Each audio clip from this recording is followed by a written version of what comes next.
Hello everyone, मेरा नाम दीपक गुप्ता है और आज के इस वीडियो में हम कुछ सेटअप के बारे में बात करने वाले हैं जो कि इस मंथ में हुए थे। उसमें से यूरो जेपीवाई ये जो सेटअप हुआ था उसके बारे में हम बात करेंगे। देन CHF जेपीवाई एक है और एक रनिंग सेटअप जो है यूरो कैड का, उसके बारे में भी आज हम बात करेंगे जो मैंने लिए थे। तो सबसे पहले हम स्टार्ट करते हैं अपने स्ट्रैटेजी के हिसाब से। और इस स्ट्रैटेजी का जो फर्स्ट वीडियो जो है वो मैंने ऑलरेडी अपलोड कर दिया है। सो अगर किसी ने नहीं देखा है तो मैं ऊपर आई बटन में उसका लिंक जो है वो दे दूँगा। So guys, without wasting any further time, जो अपने जो ऑब्जेक्टिव स्ट्रैटेजी जो है RGB, उसकी हम शुरुआत करते हैं। सो RGB स्ट्रैटेजी को मैंने 4 पार्ट में डिवाइड किया है, TEST। तो फर्स्ट 5 मिनट के ऊपर ट्रेड सेटअप हम देखेंगे यूरो JPY का। देन एंट्री देखेंगे 4 आवर के ऊपर, स्टॉप लॉस 4 आवर के ऊपर and then tread management 4 hour के ऊपर। ओके, तो चलिए सबसे पहला पार्ट जो है ट्रेड सेटअप का 5 मिनट के ऊपर, वो हम जान लेते हैं। उसमें 3 स्टेप्स है, DLT, डी यानी direction, level and then trigger.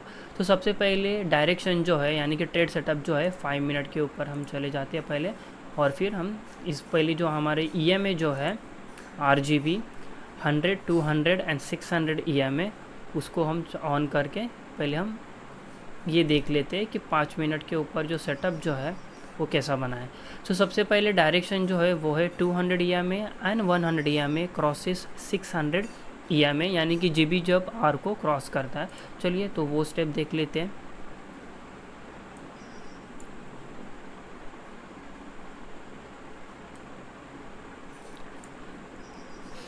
फ़िलहाल के लिए ये जो मैंने पोजीशनिंग टूल और ये वर्टिकल लाइन जो मारे है उसको आप इग्नोर कर दीजिए।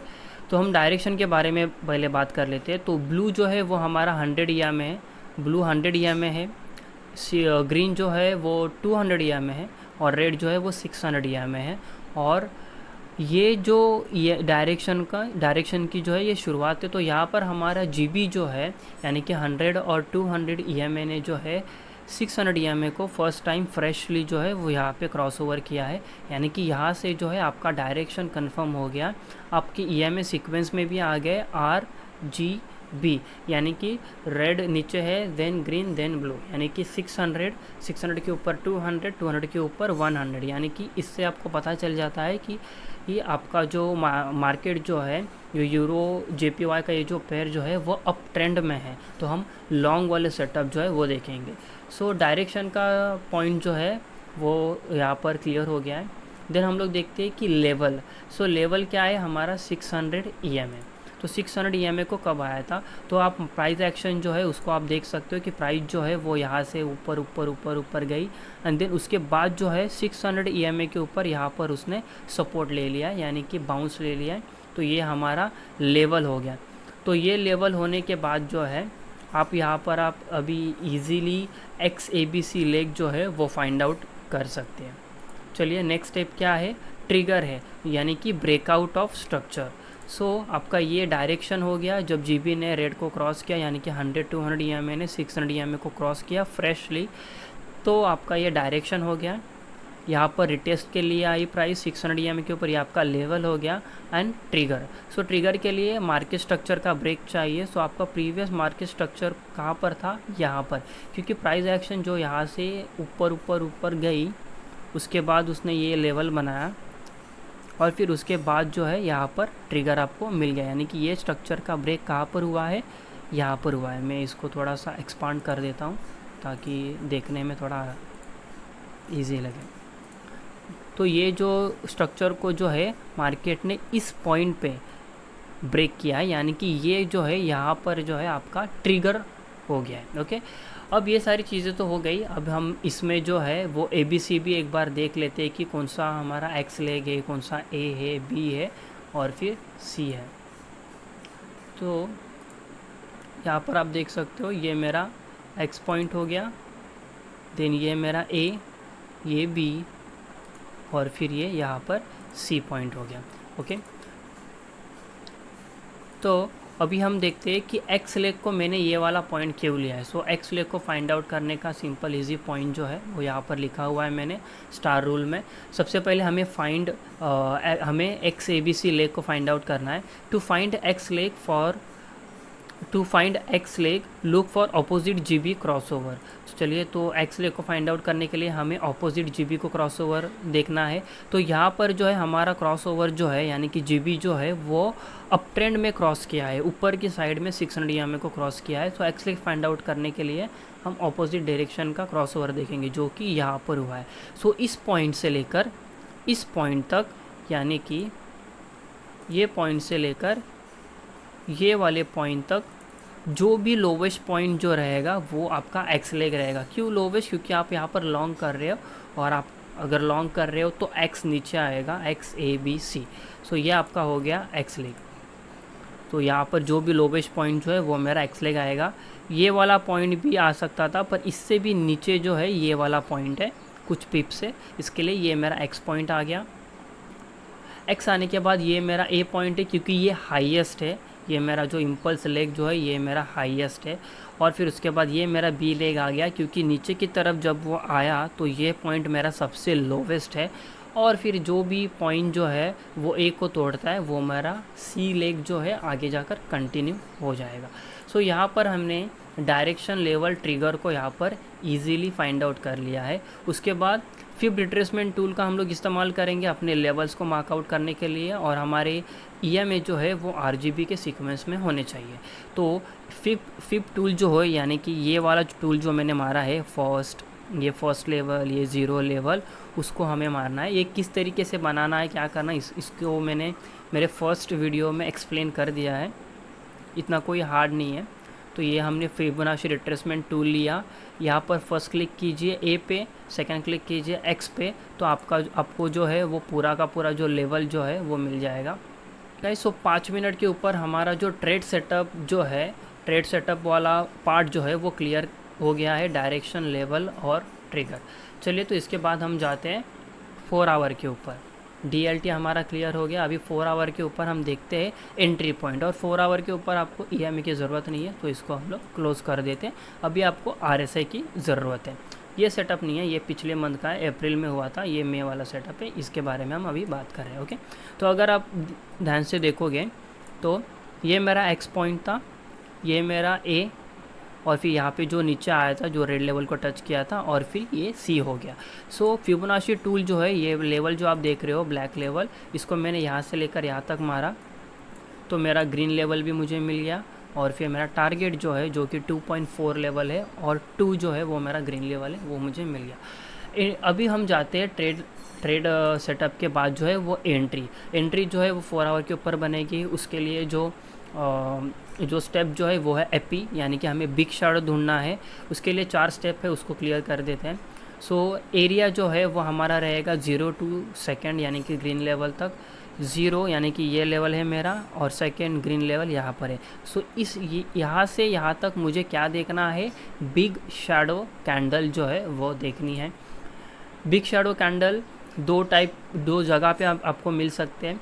सो एपी के बाद ए हो गया, पी जो है वो प्री ट्रिगर बिग शैडो, यानी कि ट्रिगर के पहले जो है वो बिग शैडो बनी हो सकती है, या तो फिर ट्रिगर के बाद बिग शैडो भी बनी हो सकती है। अगर ट्रिगर के पहले बिग शैडो बनी है तो 5 मिनट के ऊपर ट्रिगर के लिए हमें थोड़ा सा वेट करना पड़ेगा। उसके बाद चलिए देखते हैं बिग शैडो जो बनी है वो कब बनी है। तो यहाँ पर आप देख सकते हो, ये मैंने वर्टिकल लाइन मारी है, ग्रीन वर्टिकल लाइन, यानी कि ये मतलब ये सक्सेसफुल ट्रेड था। ये मेरा ए पॉइंट था, ये मेरा ब्रेकआउट था, यानी कि ट्रिगर था। ये ए पॉइंट था, ये ट्रिगर था, और ट्रिगर के बाद यहाँ पर मुझे बिग शैडो बनी है। तो कैसी बिग शैडो है ये आप देख सकते हो। मेरा डायरेक्शन लॉन्ग था, इसके लिए मैं बुलिश बिग शैडो ढूंढ रहा हूँ, तो मुझे ये बिग शैडो मिली थी। और ये बिग शैडो जो है इसने प्रीवियस कैंडल का हाई, प्रीवियस कैंडल का लो, ये दोनों पॉइंट को उसने ब्रेक किया था, प्लस बॉडी के ऊपर भी क्लोज़ किया है। सो ये मेरी बिग शैडो के कैरेक्टरिस्टिक्स को फुलफ़िल करती है। सो ये मेरा हो गया बिग शैडो। अब बिग शैडो होने के बाद जो है मैं एंट्री कहाँ पे डालूँगा वो अब हम देखते हैं।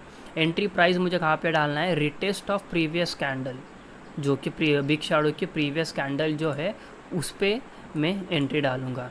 ओके, तो ये टूल को जो है मैं डिलीट कर देता हूँ, और फिर वापस हम इसको मारते हैं। सो प्रीवियस कैंडल ये है, ये बिग शैडो है। सो प्रीवियस कैंडल ये आ गई, तो प्रीवियस कैंडल ये है, तो मैं यहाँ पर एंट्री वाला प्राइस जो है, मतलब ये टूल जो है उसको मार दिया, और फिर स्टॉप लॉस वाला पॉइंट जो है वो सबसे पहले मैं यहाँ पर लेके आता हूँ। आप ये जो एक्यूरेटली अगर आपको लगाना है तो यहाँ पर मैग्नेट है, वो मैग्नेट को आप ऑन कर लीजिए तो ये एक्यूरेटली यहाँ पर लग जाएगा। अब यहाँ पर जो है ये बेरिश कैंडल है, जो बेरिश कैंडल है, जो ये बेरिश कैंडल है, तो यहाँ पर उसका ओपनिंग आ गया और ये क्लोजिंग आ गया, तो मैं यहाँ पर ओपनिंग में उसकी प्राइस को मेरे एंट्री प्राइस को लगाऊंगा। अभी अगर मैं लॉन्ग कर रहा हूँ तो यहाँ पर मैंने लिखा है ऐड 3 पिप्स इन एंट्री प्राइस। अगर शॉर्ट कर रहा है तो 3 पिप माइनस करना है, तो हमारा तो लॉन्ग है तो मैं 3 पिप जो है ऐड कर दूंगा। ओके, सो यहाँ पर जाकर सेटिंग में जाकर यहाँ पर आपको एंट्री प्राइस दिख रही है। सो 3 पिप मैं कैसे ऐड करूँगा, तो यहाँ पर आप देख सकते हो कि जो एकदम लास्ट वाला डिजिट जो है उसको मत पकड़ना, वो पिपेट्स होता है, वो टिक होता है। सेकेंड लास्ट जो होता है वो आपको पिप वैल्यू देगा, यानी कि अगर ये 40 है तो 3 पिप मुझे ऊपर लगाना है, तो मैं इसको क्या करूँगा 43 करूँगा, तो ये मेरी एंट्री प्राइस हो गई। सो ये मेरी एंट्री हो गई। नेक्स्ट स्टेप पे अब हम जाते हैं स्टॉप लॉस पे। सो स्टॉप लॉस अगर लॉन्ग कर रहा हूँ मैं तो बिग शैडो के लो के नीचे 10 पिप्स में स्टॉप लॉस लगाऊंगा। तो बिग शैडो का लो कौन सा है, ये, और यहाँ तक मैंने स्टॉप लॉस ऑलरेडी ओरिजिनली लेके आया हूँ मैग्नेट के हेल्प से। तो यहाँ पर अब हम जाते हैं, सेटिंग में जाते हैं, और स्टॉप लॉस में जो टिक्स है उसको पहले राउंड ऑफ करते हैं। सो ये 248 है, मतलब कितने पिप से ये 24.8 पिप, और अगर 24.8 पिप है तो सबसे पहले मैं इसको राउंड ऑफ करके 25 पिप्स करूँगा, यानी कि 250, ये मेरा राउंड ऑफ हो गया। अब इसमें मैं 10 पिप ऐड करूँगा, तो 25 + 10 = 35, और 0 एक्स्ट्रा ऐड करूँगा, 350 मतलब 35 पिप्स। सो ये मेरा हो गया एंट्री, ये मेरा हो गया स्टॉप। ओके, और टारगेट जो है वो आपको मैंने बता दिया है। मेरा टारगेट जो रहेगा वो जो मैंने फिबोनाची टूल जो मारा है उसका ये जो है 2.4 का लेवल जो है वो मेरा टारगेट रहेगा, यानी कि यहाँ पर वो इसको प्राइस जो है वो आप एक्यूरेटली बाद में डाल सकते हो। सो ये मेरा एंट्री हो गया, स्टॉप हो गया, स्टॉप भी हो गया। अब हम जाते हैं ट्रेड मैनेजमेंट के ऊपर। चलिए तो पहले देखते हैं कि ब्रेक इवन में मैंने लाया था या नहीं लाया था, कैसे लाया था। सो ब्रेक इवन जो है वो 2 टाइप से मैं ला सकता हूँ। एक तो RSI अगर ओवरबॉट ओवरसोल्ड में आ गया, यानी कि 70-30, और फिर प्राइस या तो फिर मेरे ग्रीन लेवल पे आ गई, तो यानी कि प्राइस ने अगर ये मेरा ग्रीन लेवल को टच किया तो मैं मेरा स्टॉप लॉस को ऊपर लेके आ सकता हूँ, या तो फिर अगर मेरा RSI अगर ऊपर आ गया ओवरबॉट ओवरसोल्ड पे तो मैं ब्रेक इवन पे ला सकता हूँ। सो प्राइस ने जो है यहाँ पर मेरे ग्रीन लेवल को टच किया है। अभी ये एंट्री चालू है, इस एंट्री के बारे में भी हम बात करेंगे। इस लेवल पे जो है उसने टच किया, पर ग्रीन लेवल को टच करने से पहले ही आपका RSI जो है, इसको बड़ा कर देता हूँ मैं, पहले ही RSI ने ओवरबॉट ओवरसोल्ड आ गया था, और यहाँ पर मैंने पॉइंट भी लिखा है 70-30 ओवरबॉट ओवरसोल्ड है। सो ±1 आप जल्दी ला के रख सकते हो अगर आपको ब्रेक इवन पे लाना है। सो यहाँ पर आप देख सकते हो इस पॉइंट पे मेरा RSI जो है वो 68.79 था, यहाँ पर वैल्यू आएगी, आप यहाँ पर देख सकते हो 68.9 था। सो अगर ऊपर जा रहा है तो 69 भी मिलेगा तो भी मैं ब्रेक इवन पे ला दूंगा, पर 69 नहीं है। सो नेक्स्ट कैंडल मैंने वेट किया तो यहाँ पर मुझे मिला 73.73, मतलब RSI जो है वो ओवरबॉट के एरिया में आ गया। तो यहाँ पर RSI जो है वो ओवरबॉट के एरिया में आ गया था इस कैंडल पे। सो इस कैंडल पे मैंने क्या किया, ये जो मेरी एंट्री जो चालू थी उसको मैंने ब्रेक इवन पे यहाँ पर ला के रख दिया, यानी कि अब मैं रिस्क फ्री ट्रेड कर मतलब मेरी जो एंट्री जो है वो रिस्क फ्री हो गई। और यहाँ पर आप देख सकते हो ये बिग शैडो बनने के बाद जब मैंने एंट्री डाली तो इस कैंडल ने थोड़ा सा यहाँ पर आके मेरी एंट्री फिल कर दी थी।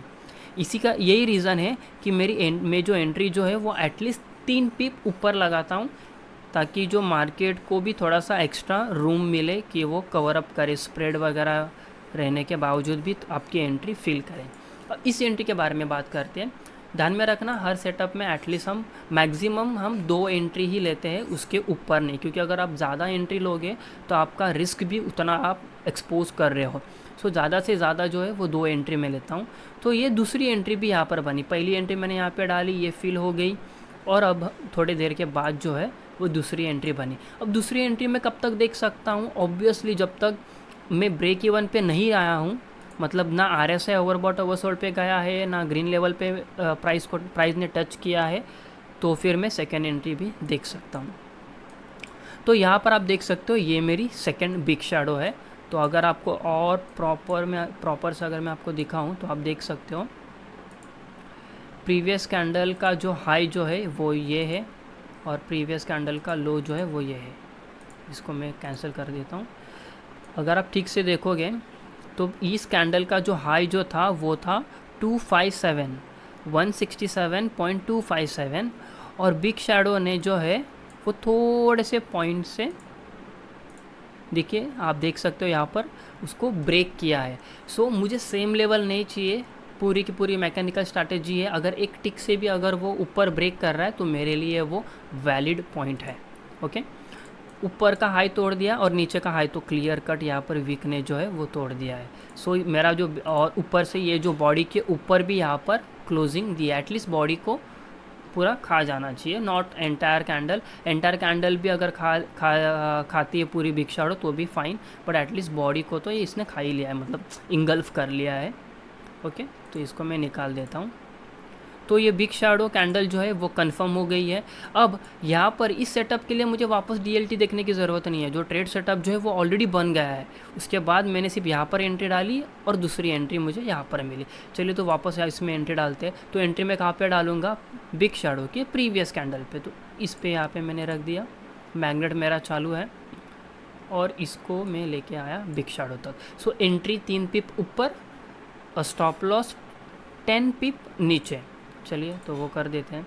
सो एंट्री जो है सेकेंड लास्ट डिजिट देखिए 14 है, उसमें अगर हम 3 ऐड करेंगे तो ये हो गया 17।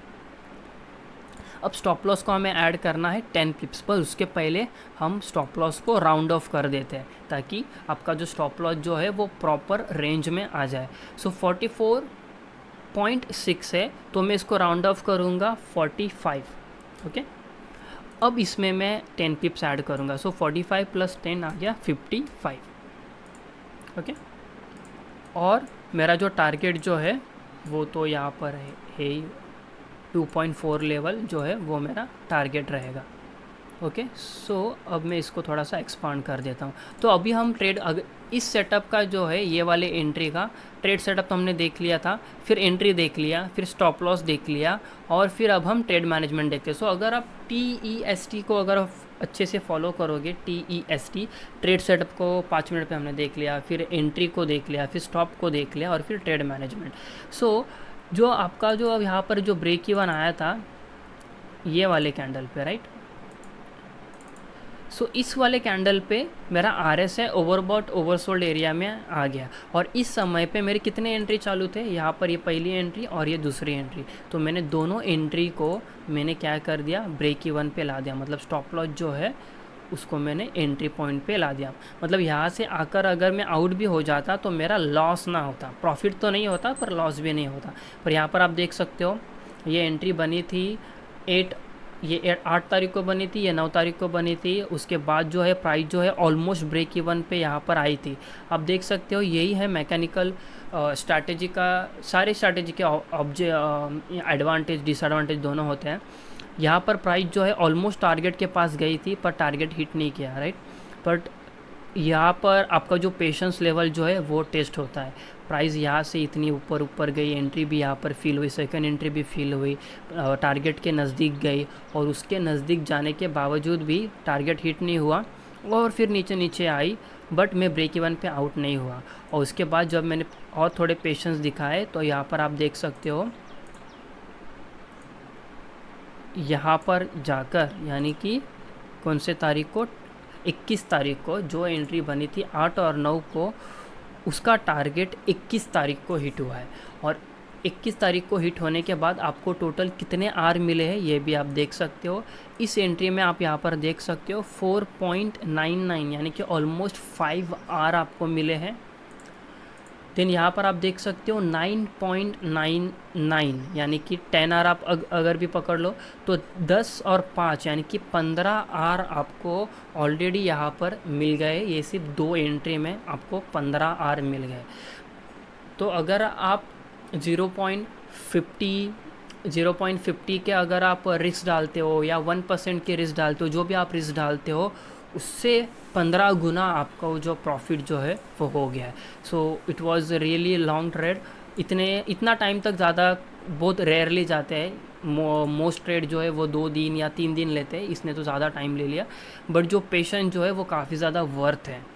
सो ये वाला सेटअप जो हो गया ये यूरो JPY का हो गया। अब दूसरा सेटअप जो है वो हम देखते हैं CHF JPY का, उसमें थोड़ा सा हम जल्दी मैं आपको एक्सप्लेन कर देता हूँ। ओके, सो यूरो JPY में भी काफ़ी अच्छे सेटअप हो गए हैं। ये रिसेंट सेटअप था। पहले हम इसके बारे में बात करते हैं। 9 मई को 8-9 तारीख को यूरो JPY पे भी ट्रेड हुआ था और CHF JPY पे भी ट्रेड हुआ था। तो यहाँ पर आप देख सकते हो, ये मैंने टूल मारा है, ये मेरा 5 मिनट का, अगर आप 5 मिनट पे फॉलो करोगे जो भी ट्रेड सेटअप जो मेरे थे, यहाँ पर आप स्ट्रैटेजी को फॉलो कर सकते हो। ये वाला जो ट्रेड सेटअप जो है डायरेक्शन लेवल ट्रिगर वो 5 मिनट के ऊपर हुआ था और ये मेरा A पॉइंट था, ये मेरा X है, यानी कि XAB यहाँ पर आया होगा 5 मिनट के ऊपर 600 लेवल के ऊपर, 600 EMA के ऊपर, और फिर ये ट्रिगर हो गया। तो इसको मैं एक्सपांड कर देता हूँ और सीधा हम एंट्री के ऊपर बढ़ते हैं। ओके, सो ये मैंने फिबोनाची टूल मारा 102, ये मेरा ग्रीन लेवल है जहाँ पर मैं ब्रेक इवन लाऊंगा और ये 2.4 है। ओके, तो इस एंट्री में एक खासियत ये है कि यहाँ पर जो है ये वाला रूल जो है जो मैंने आपको बताया था पिछले इसमें ट्रेड मैनेजमेंट वाला, अगर RSI ओवरबॉट ओवरसोल्ड एरिया में सेकंड टाइम आता है, अगर फर्स्ट टाइम आ रहा है तो आप ब्रेक इवन पे लाओगे, ब्रेक इवन पे लाने के बाद वापस अगर RSI ओवरबॉट ओवरसोल्ड एरिया में आ रहा है तो क्या करना चाहिए आपको as per this strategy, as per this rule, वो इस सेटअप में काफ़ी अच्छा इसमें एक्सप्लेन कर सकते हैं। ओके, सो ये मेरा A लेवल था, तो इसका ब्रेकआउट जो है यहीं पर हो गया है, ट्रिगर हो गया है, और ये मेरी बिग शैडो है। तो बिग शैडो के प्रीवियस कैंडल पे मैंने यहाँ पर एंट्री डाली जो कि 3 पिप में ऊपर डालूंगा और स्टॉप लॉस 10 पिप नीचे डालूंगा।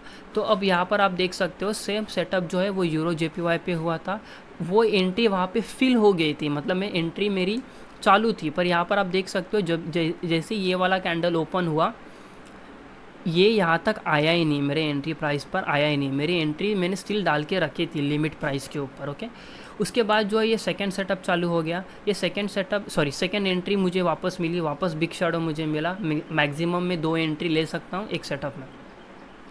तो यहाँ पर जो है दूसरी एंट्री बनी, तो यहाँ पर भी मैंने प्रीवियस कैंडल पे एंट्री डाली 3 पिप ऊपर और स्टॉप लॉस 10 पिप नीचे, और फिर यहाँ पर जो है मेरी एंट्री फिल हो गई, यानी कि सेकंड एंट्री मेरी फिल हो गई। फर्स्ट एंट्री अभी भी चालू है, वहाँ पर मैंने लिमिट पे डाल के रखी है। ओके, सो अब हम इसका ट्रेड मैनेजमेंट जो है वो देखते हैं, यानी कि ट्रेड मैनेजमेंट में सबसे इंपॉर्टेंट पहला पॉइंट है ब्रेक इवन।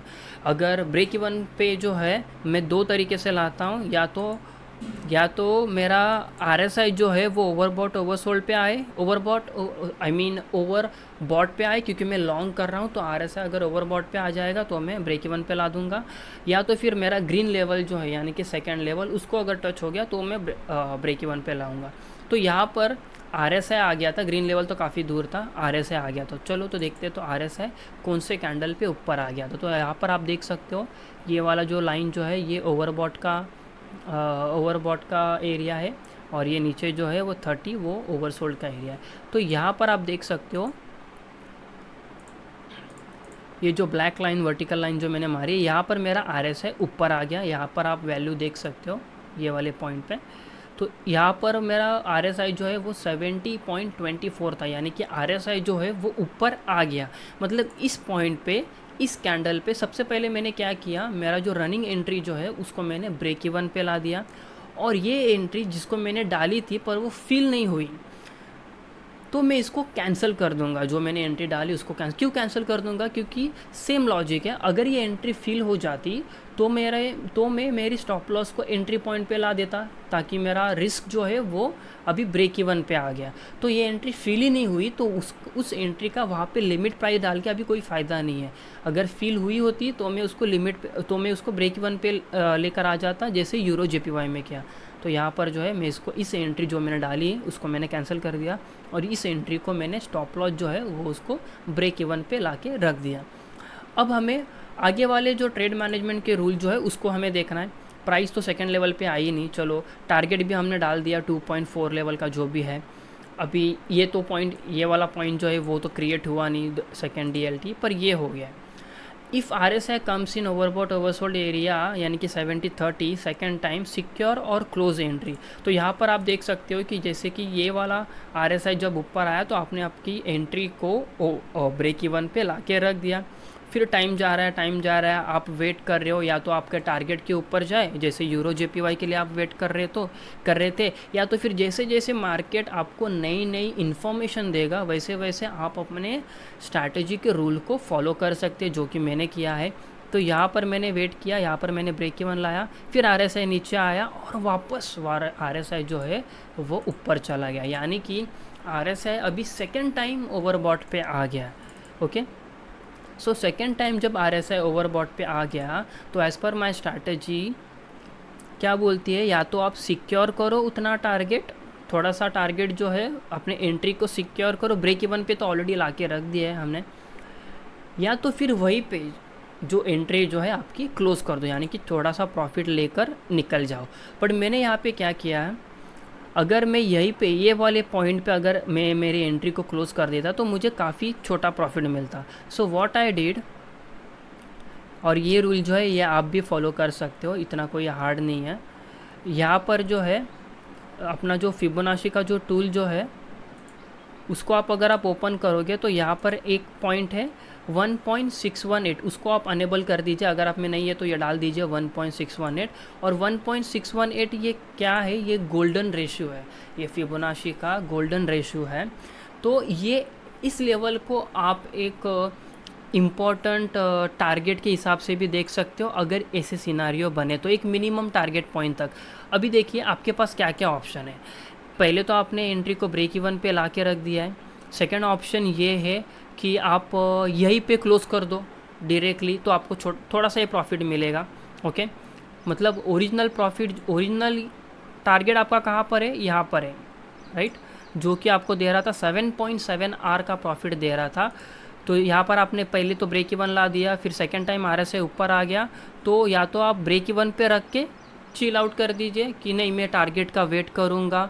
पर यहाँ पर आप देख सकते हो मार्केट थोड़ा सा ही ऊपर गया और फिर नीचे आकर अगर आपने प्रॉफिट नहीं बुक किया होता तो आप यहाँ पर ब्रेक इवन पे चले जाते, राइट। और अगर आप यहीं पे क्लोज करते तो काफ़ी छोटा प्रॉफिट मिलता। तो हर एक रूल का, हर एक डिसीजन का एडवांटेज डिसएडवांटेज होता है। अब सेम सेटअप सेम टाइम पे मैंने यूरो JPY पे भी एंट्री ली थी, पर वहाँ पे मुझे पूरा का पूरा प्रॉफिट जितना मैंने एंटिसिपेट किया था उतना पूरा मिल गया। पर मार्केट हमेशा आपके डिसीजन के हिसाब से या फिर आपके प्रेडिक्शन के हिसाब से नहीं चलेगा, तो मार्केट के हिसाब से आपको अडेप्ट करना ज़रूरी है। और उस अडेप्टेशन को आसान आप कर सकते हो आपके रूल्स के हिसाब से। अगर आपके पास आपके रूल्स है तो उस अडेप्टेशन को आप काफ़ी ज़्यादा आसान कर सकते हो।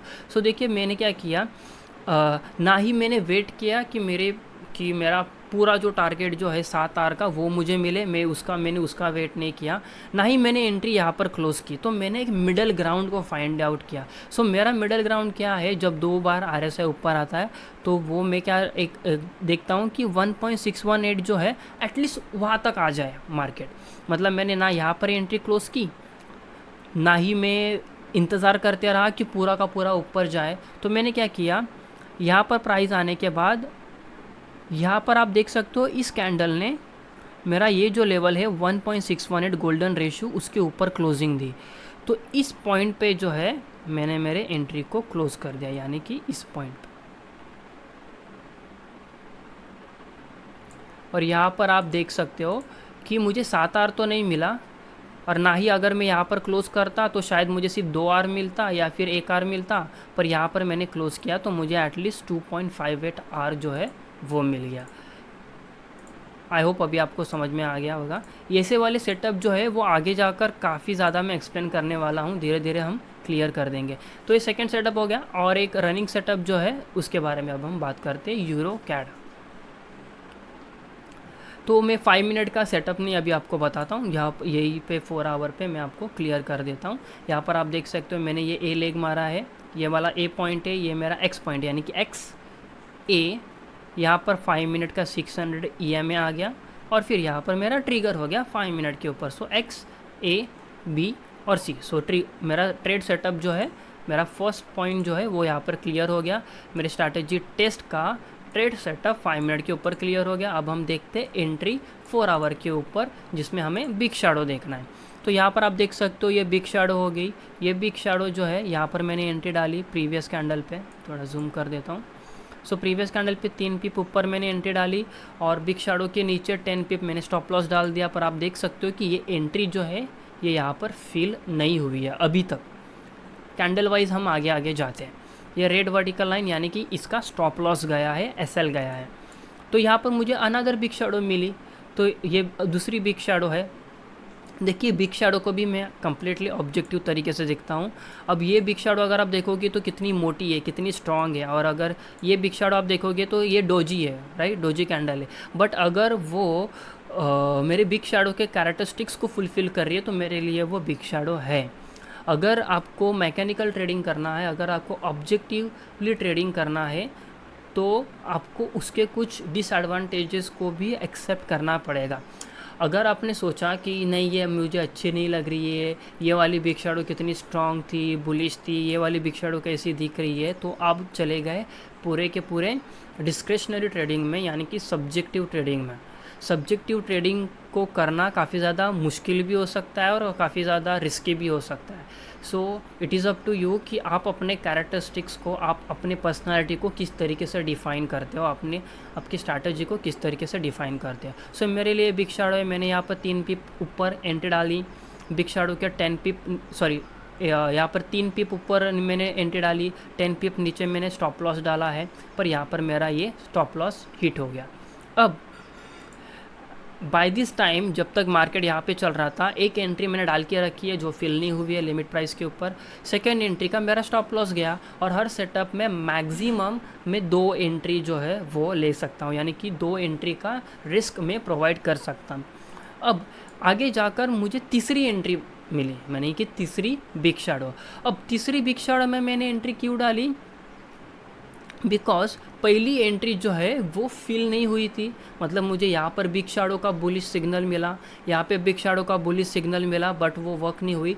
वापस मुझे बुलिश बिग शैडो का सिग्नल मिला। तो मैं क्या करूँगा, जो अगर मुझे तीसरी एंट्री मिल रही है और पहली एंट्री फिल नहीं हुई है, तो मैं पहली एंट्री को कैंसिल करूँगा MT4 से, MT5 से, और मैं थर्ड एंट्री में जो है एंट्री डालूँगा। तो ये मेरी बिग शैडो है। तो प्रीवियस कैंडल के 3 पिप ऊपर मैंने एंट्री डाली और बिग शैडो के 10 पिप नीचे मैंने स्टॉप लॉस डाला। ओके, और अगर आप देख सकते हो तो इस पॉइंट पर मैंने एंट्री डाली और यहाँ पर मेरी एंट्री फिल भी हो गई, यानी कि आपका जो है ट्रेड सेटअप 5 मिनट के ऊपर क्लियर हो गया। देन एंट्री जो आपको बिग शैडो मिली है वो भी क्लियर हो गई। लॉन्ग एंट्री है, आपने 3 पिप ऊपर भी पिप एंट्री डाल दी। देन स्टॉप लॉस है, स्टॉप लॉस को भी आपने डाल दिया। अब पॉइंट आता है ट्रेड मैनेजमेंट का। सो ट्रेड सेटअप और ट्रेड मैनेजमेंट, ये जो स्टार्ट और लास्ट वाला जो पार्ट है वो काफ़ी ज़्यादा इंपॉर्टेंट है। ओके, तो एंट्री डालने के बाद अभी आपको वेट करना है कि आप ब्रेक इवन पे कब लाओगे। सो ब्रेक इवन पे लाने के 2 तरीके हैं, या तो मेरा ग्रीन लेवल को टच करे प्राइस, या तो फिर RSI मेरा ओवरबॉट ओवरसोल्ड पे आए। तो यहाँ पर आपने पेशेंस रखा, प्राइस ऊपर गई नीचे आई, प्राइस ऊपर गई नीचे आई, और इस कैंडल ने, आप देख सकते हो, इस कैंडल ने मेरे ग्रीन लेवल को टच किया है। और नीचे अगर आप RSI पे देखोगे तो सेम कैंडल ने RSI भी ओवरबॉट आ गया है। दोनों में से एक तो चाहिए था, पर यहाँ पर दोनों मिल गए। तो चलो, आपकी जो एक एंट्री है जो चालू थी उसको आपने एंट्री पॉइंट पे ला दिया, स्टॉप लॉस को, यानी कि अभी आप ब्रेक इवन पे आ गए। और यहाँ पर आप देख सकते हो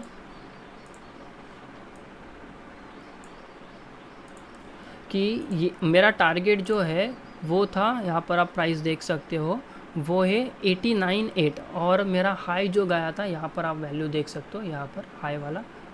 तो यहाँ पे मेरा हाई जो है वो है 828 और 898 में 7 पिप का फ़र्क है, यानी कि सिर्फ 7 पिप से मेरा टारगेट जो है वो बच गया। अगर 7 पिप के ऊपर जाता तो मुझे 3.3R जो है रिवॉर्ड जो है वो मिल जाता। बट यहीं पर पेशेंस का गेम है। यहाँ से मार्केट नीचे भी आया, अगर ये आकर मेरा अभी जो स्टॉप लॉस यहाँ पे था, अभी मैंने यहाँ पे लेकर आया, अगर मार्केट ने यहाँ पे मेरा स्टॉप लॉस भी हिट कर लिया तो भी मुझे लॉस नहीं होगा, क्योंकि मैं ब्रेक इवन पे हूँ, पर मुझे प्रॉफिट भी नहीं होगा। पर अगर मार्केट यहाँ से ऊपर तक जाता है तो मुझे प्रॉफिट होगा। और अगर RSI ऑलरेडी पहले बार ऊपर आ गया है, RSI अगर सेकंड बार ऊपर आएगा तो फिर मैं देखूंगा कि RSI जब सेकंड टाइम ऊपर आया है तो मुझे प्रॉफिट लेने के लिए क्या वो इनफ ऊपर है या नीचे है। तो फिर मैं मेरा गोल्डन रेशो जो है 1.6 वहाँ से देखूंगा कि कितना ऊपर है, तो मैं वहाँ पर मेरी एंट्री जो है वो क्लोज़ कर दूंगा। आगे आने वाले टाइम में मैं वाला सेटअप जो ये अभी रनिंग सेटअप है, तो ये सेटअप कैसे क्लोज़ हुआ है वो उसके बारे में मैं आगे जाकर बात करूँगा। सो गाइज़, आई होप आपको ये जो तीनों सेटअप जो है euro JPY, CHF JPY, euro CAD, ये समझ में आ गया होगा। इम्पोर्टेंट पॉइंट जो है वो है ये, अपने रूल्स को, अपने स्ट्रैटेजी को फॉलो करना। सो अगर आप इंटरेस्टेड हो, अगर आपको भी ये सब ट्राई करना है तो आप मैनुअल टेस्टिंग जो है, बैक टेस्टिंग, फॉरवर्ड टेस्टिंग और लाइव टेस्टिंग, इसको आप देख सकते हो। सो आई होप आपको ये वीडियो पसंद आ गई होगी। तो प्लीज़, अगर आपको पसंद आ गई तो प्लीज़ लाइक करना मत भूलिएगा। और अगर आपके किसी भी रिगार्डिंग, यानी कि strategy, risk management and psychology, इन तीनों पॉइंट के ऊपर कोई भी आपको अगर क्वेश्चन होगा ना, डाउट होगा, तो प्लीज़ कमेंट सेक्शन में आप मुझे बताइएगा। तो आगे आने वाले वीडियोस में मैं वो उस क्वेश्चन को, उस डाउट को क्लियर करने की कोशिश करूँगा। और ऐसे आगे भी बहुत सारे वीडियोस में लेके आऊँगा, और हर वीडियो में मैं सेम स्ट्रैटेजी को रिपीट करने वाला हूँ। तो अगर आपको स्ट्रैटेजी नहीं समझ में आई है, सेटअप नहीं समझ में आई है, कोई प्रॉब्लम नहीं, आप मेरे वीडियोस को बार बार देख सकते हो, या तो फिर आगे आने वाले वीडियोस में भी मैं बहुत सारे सेटअप्स को एक्सप्लेन करने वाला हूँ। Okay guys, so I hope आपको ये वीडियो पसंद आ गई होगी, and please subscribe. Okay guys, so this is it, now I will see you in the next video. Till that, take care, bye bye.